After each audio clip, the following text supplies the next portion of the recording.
pia furaha kanisa la kwanza ili ushirika. Bwana Yesu asifiwe sana. Ndio maana katika kitabu cha Waebrania 10:25 anasema wala msiache kukusanyika kama ilivyo desturi. Katika kusanyika na nani ndipo sasa umoja wa roho unazidi kukua. Moto unakwenda hatua kwa hatua. Ule muunganiko wa moto, Roho Mtakatifu huwa anatenda sana pale ambapo waumini wamekusanyika wakiwa na nia moja. Na maana sisi tunasema wanapokusanyika wawili watatu, mimi nipo katikati yao. Yesu yupo mahali hapa sasa. Kwa sababu tumekuwa na nia moja ya ushirika. Kama ambavyo Waebrania 10:25 inasema, wala tusiache kukusanyika kama ilivyo desturi. Bwana Yesu asifiwe sana. Bwana Yesu asifiwe sana. Lakini katika kumega wakati kama ambavyo limetuka katika kule wa Korinthi wa kwanza 11:23 na 26. Sema vizuri utaona inaeleza namna ya kushiriki mwili wa Kristo. Kwa katika kumega wakati walikuwa wakishirikiana pia katika chakula cha kimwili. Wakati mwingine wanakula pamoja. Lakini hiki cha kumega wakati ambao ni mwili wa Kristo, wakukumbuka mateso na kufufuka kwa Yesu Kristo. Chakula kitakatifu cha kiroho katika kumega mkate. Lakini lingine katika maombi.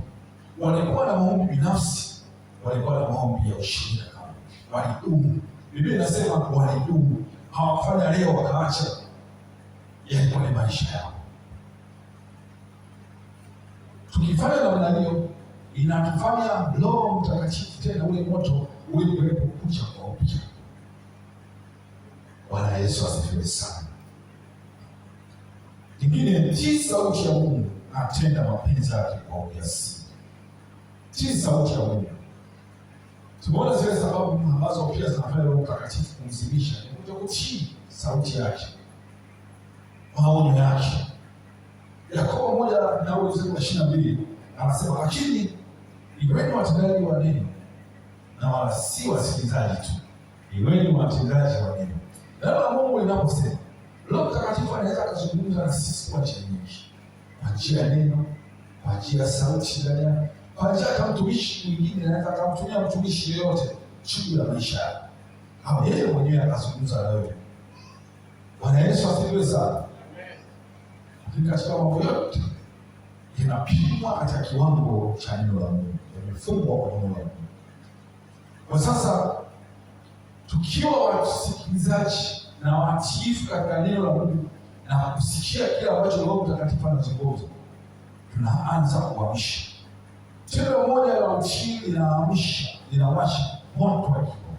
Na tunapochelewa kutii au tunaacha kutii, tunazima kabisa. Tunamzimisha Roho Mtakatifu. Fikiria ni mara ngapi ambapo katika maisha yetu Roho Mtakatifu unasikia, wakati mwingine unaweza usisikie, lakini unasikia hali fulani unataka kuomba, au inakuja unataka kuomba. Hii hali inapokuja ni kama inakuja kwa nguvu. Bwana Yesu asifiwe sana. Baadaye unaipuza, unashuka kuendelea na mambo mengi. Anafanya hivyo, baadaye usikii tena. Bwana Yesu asifiwe. Tujifunze kumtii Roho Mtakatifu katika mambo yote. Kumtii Roho Mtakatifu katika mambo yote ni muhimu sana. Ni muhimu hata tunaporejesha uhusiano wetu, ndivyo ambavyo tunazidi kuwa na karibu na Roho Mtakatifu. Roho Mtakatifu anataka kuwa karibu na mtu yule ambaye yuko tayari amesalimisha moyo wake wote, maisha yake yote, matendo yake na mwenendo wake unamfunua Kristo kupitia Roho Mtakatifu aliyoko ndani yetu. Bwana Yesu asifiwe sana. Kwa dakika hizi chache tuende tena na nyingine, namna nyingine pia ya kwenda kinyume na Roho Mtakatifu ni kumpinga Roho Mtakatifu. Kumpinga Roho Mtakatifu. Kasema na mpigaji Roho Mtakatifu.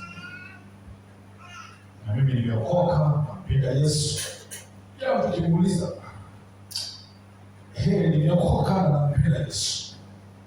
Kila mmoja, lakini Yesu wanaendao mbinguni mbona ni wachache sana. Wanaweza asifiwe sana. Kumpiga Roho Mtakatifu. Tuangalie tunampigaje Roho Mtakatifu. Na baadaye tutaangalia kumtukana Roho Mtakatifu au kumkufuru, dhambi ambayo haisamehewi kabisa. Yesu asifiwe. Kumpinga Roho Mtakatifu. Wakati napitia ile sura ya 7 ya Stefano, tusome kidogo mstari wa 61. Neno la Mungu linasema, enyi wenye shingo ngumu, wasiotahiriwa mioyo na masikio, siku zote mnamwasi Roho au mnampinga Roho Mtakatifu, kama baba zenu walivyofanya, nani hivyo hivyo. Narudia tena. Matendo sura ya 7 mstari wa 51 inasema, enyi wenye shingo ngumu, wasiotahiriwa mioyo na masikio, siku zote mnampinga Roho au mnamwasi Roho Mtakatifu, kama baba zenu walivyofanya, nani hivyo hivyo. Nikajaribu kuangalia Stefano huyu ni nani aliyozungumza haya maneno. Alikuwa anawaambia wakina nani? Huyu alikuwa ni mtumishi wa Mungu Stefano. Ukiangalia sura ya 1 na ya 2, unaona Stefano anaambiwa aanze kujitetea baada kama kuhani mkuu. Stefano anasimama kuanza kueleza, anaanza kujitetea kwa kuanza kueleza historia ya Israeli jinsi ilivyo. Ukienda pale sura ile ya 3 mstari wa 3, sura ile ya 7 mstari wa 3 mpaka 16, anaanza kueleza jinsi historia ya Israeli. Anaanza kuelezea Ibrahimu mpaka Yusufu. Anaanza kueleza jinsi ambavyo Mungu alivyomwita Ibrahimu. Katika Kutoka ile sura ya 12, tunaona Mungu anaanza kumwita. Anamwambia Ibrahimu, toka mpaka uende katika nchi nitakuambia. Bwana Yesu asifiwe sana. Hajaishia tu pale. Bado Mungu alimwambia Ibrahimu katika sura ile ya 12, mstari wa 2 na alipokiendelea, zile ahadi ya kwamba anamwambia nitakufanya wewe kuwa taifa kubwa. Bwana Yesu asifiwe sana. Bwana Yesu asifiwe sana. Lakini Stefano anaanza kueleza sikivu wa kiroho kidogo. Bwana Yesu asifiwe sana. Sikivu wa kiroho wa rohoni. Katika sura ile ya 2, katika sura ya 3 mstari wa 3, sura ya 7 mstari wa 3 mpaka 16, anaanza kueleza ile historia sasa. Ibrahimu mpaka Yusufu. Jinsi Mungu alivyomwita Ibrahimu katika Kutoka 12. Na alipomwambia ahadi ya kufanya kuwa taifa kubwa, Mungu alipomwita Ibrahimu alimwambia, toka wewe mpaka nchi nitakuonesha. Mimi nitakufanya kuwa taifa kubwa. Atakubariki, nitambariki. Bwana Yesu asifiwe. Anaanza kueleza kuanzia Ibrahimu mpaka Yusufu, mwana wa Yakobo. Kabla ya kwenda Misri, walipoanza kumtupa kwenye shimo, ndugu zake walipotaka kumuua pale. Bwana Yesu asifiwe sana. Bwana Yesu asifiwe sana. Ukienda pale kuna sehemu ambapo walitaka kumuua, wanaangalia mstari, wakamtupa kwenye shimo ndugu zake. Kumbe Mungu alikuwa na mpango. Na ukienda katika hili sura ya 17 mpaka 43, wanaanza kueleza juu ya Musa na wokovu wa Israeli. Mungu alipomwita Musa, kuzaliwa kwake ulipokuwa katika sura ya 2, ukienda pale unaona namna Musa kutoka, namna ambavyo Musa alivyozaliwa katika familia ya Kiebrania, na wakati huo walikuwa hawaruhusiwi watoto walikuwa hawaruhusiwi kuishi. Kwa walikuwa wakipika watoto wale walikuwa wanauliwa. Wale wazalishaji waliambiwa wakapewa amri. Mama wake na Musa akamficha, akamweka kwenye kisanduku fulani kwenye kamto. Na bahati nzuri kwa sababu ilikuwa ni mpango wa Mungu. Akamwekea kwa mtoto wa Farao, binti wa Farao.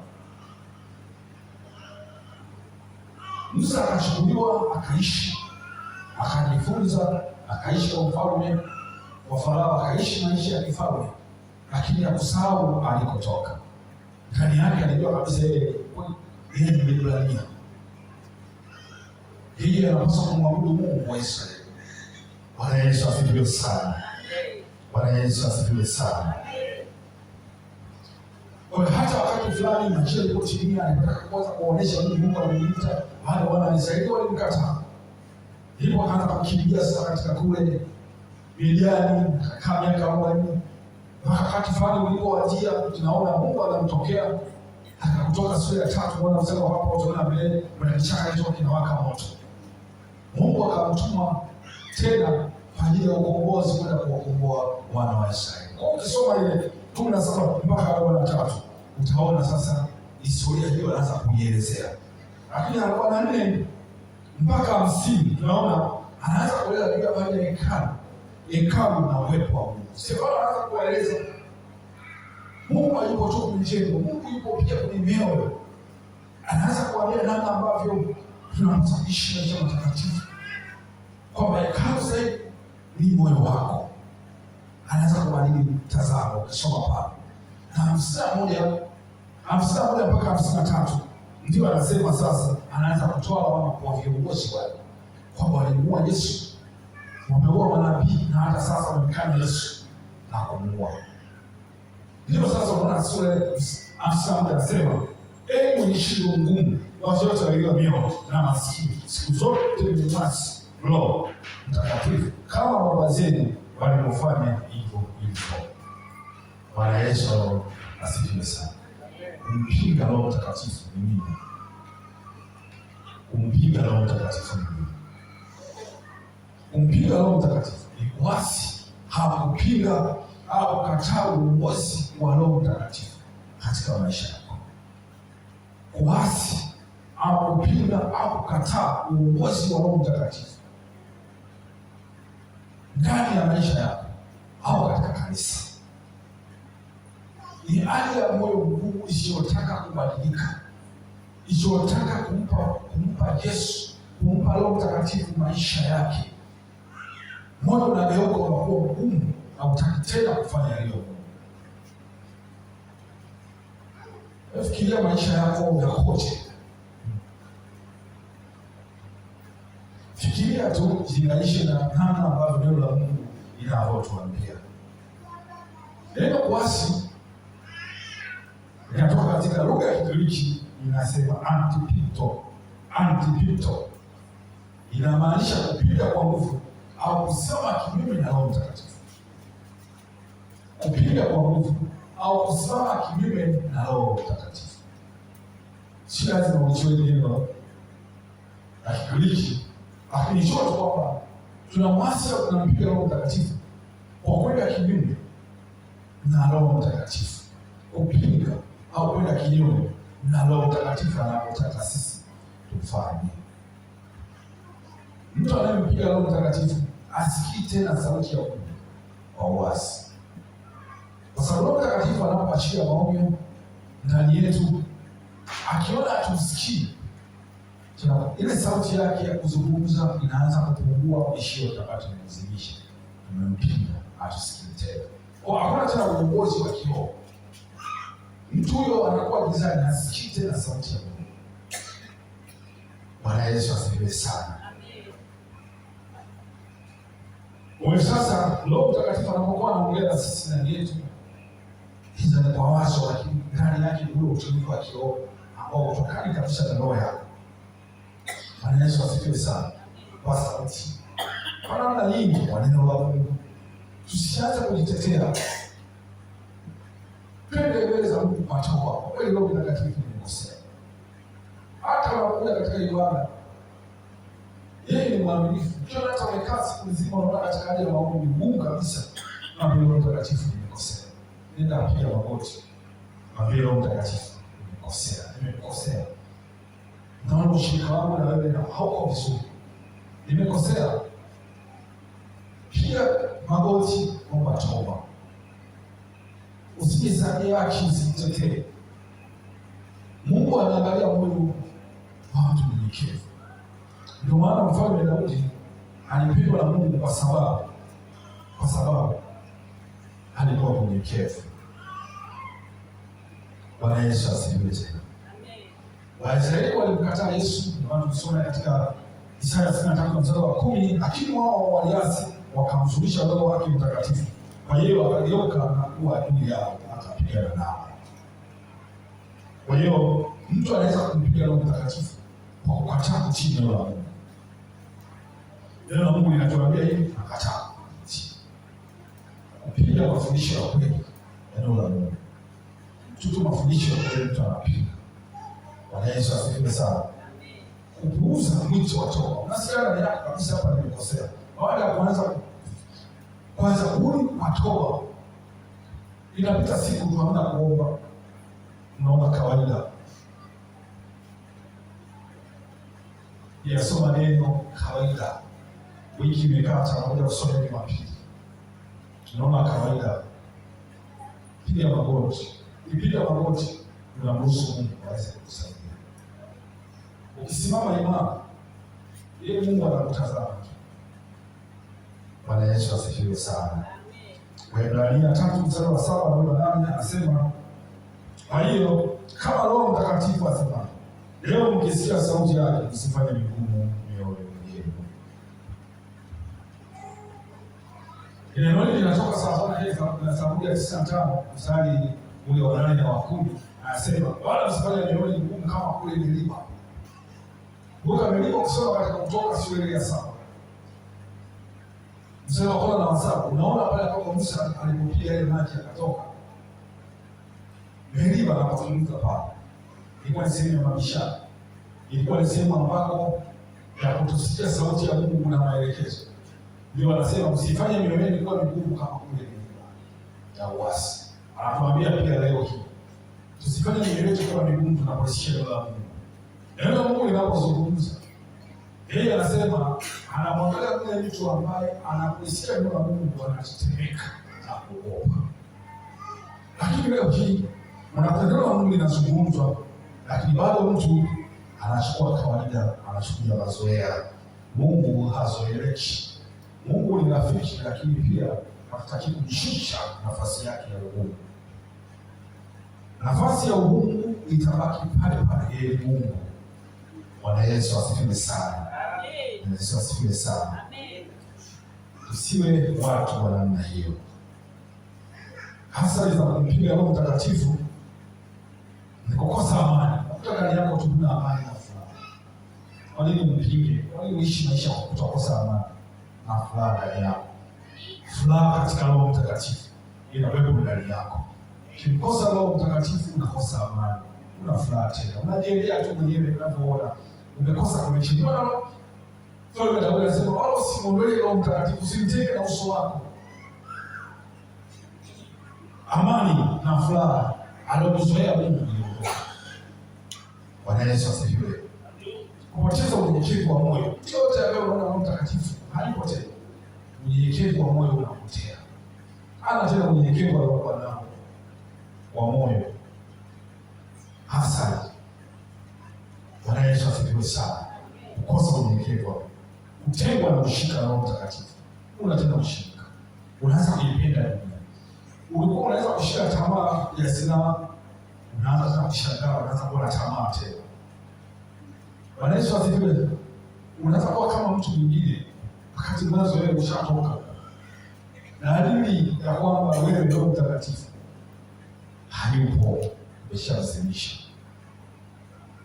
Kukosa uwezo wa kupokea ufunuo na mpango wa Mungu. Una tena kwa sababu anaokupa ufunuo ni Roho Mtakatifu. Sasa kama hayupo, nani anakupa? Unaweza kupokea mapepo kilala, unaweza kushangaa, unaweza kuona mtu mbaya. Mtu mbaya. Bwana Yesu asifiwe sana. Lakini tunazidi kuishi maisha ya dunia zaidi. Basi kwa sababu ya muda ni saa 4 na tunatakiwa tuishie hapo, tutaendelea tena baadaye. Lakini acha na neno moja tu. Yakobo 4:7 anasema mshini Mungu, mpingeni shetani naye atawakimbia. Mara nyingi tunataka kumtii Mungu, tunataka kumtii Mungu. Biblia inasema mtii Mungu, mpigeni shetani hata akimbia. Sasa sisi tunampiga Mungu, tunampiga Roho Mtakatifu. Unaona haya mambo, tunampiga Roho Mtakatifu. Lakini leo Mungu Yakobo anasema mtii Mungu, mpigeni shetani. Sisi tumegeuka sasa, tunampiga Mungu, tunamtii shetani. Bwana Yesu asifiwe sana. Simama kwa miguu yako. Simama kwa miguu yako sasa. Kwa dakika mbili hizi, hebu zungumza na Mungu. Tumejifunza juu ya kumpiga Roho Mtakatifu, tumejifunza juu ya kumsilisha Roho Mtakatifu. Yeye anayesoma mioyo anajua ndani ya mioyo yetu, akituangalia anajua moyo wako. Anajua maisha yako pia binafsi. Namna ambavyo maisha yako yalivyo. Kwa dakika chache, funga macho yako sasa, mwambie Roho Mtakatifu. Mwambie kwanza, Bwana akusamehe. Kwa sababu yeye ni Bwana mwachia Roho Mtakatifu. Twende tumwombe Bwana Yesu atusamehe. Tumwombe Bwana atusamehe. Baba, katika jina la Yesu, tunaomba neema kwa Roho wako Mtakatifu. Tumuhuzunishe, tumempinga, tumemzimisha. Tunaomba toba, tunaomba toba, tunaomba toba. Tunaomba mwachie Roho wako Mtakatifu tena. Tunatamani kuwa na nguvu ya kiroho. Tunatamani kuwa na ushirika. Tunatamani kumfahamu Kristo zaidi. Tunatamani tena. Tusamehe, ondoa kila ugumu wa moyo, ondoa ukuta uliopo ndani yetu. Ondoa kila kitu. Tupe nafasi tena, tupe nafasi. Katika jina la Yesu.